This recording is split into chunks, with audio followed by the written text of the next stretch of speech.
Hi everybody, I'm Mike Staver. This is a weekly video series called Mondays with Mike, where we answer questions from people just like you. Here's an interesting question.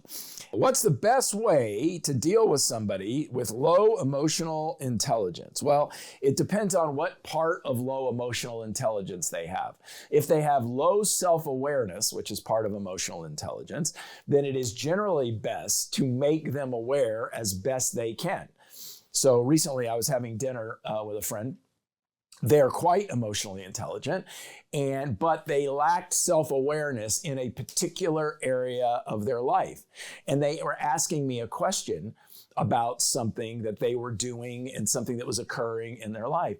And I said, to what extent are you aware blank? And then I just shared with them that insight. And they were like, I don't think that's true.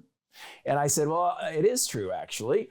And then I just shared an anecdote with them or shared an insight with them that helped them become more aware. So if they lack self-awareness, you can make them aware in a kind way. Those of you who are regular watchers hear me say all the time, speak the truth in love. Don't beat people down. Don't pick up the club of insight and beat them with it. Just be kind and share awareness. If they lack social awareness in terms of how they're perceived, then you want to share that with them. I don't know if you're aware of this, I might say, but sometimes when you are in a group situation, you have a tendency to interrupt people before they finish. So that's how you coach or deal with people with low self-awareness or low emotional intelligence. First, you figure out the area where they lack emotional intelligence or where it's diluted, and then you address that specific area.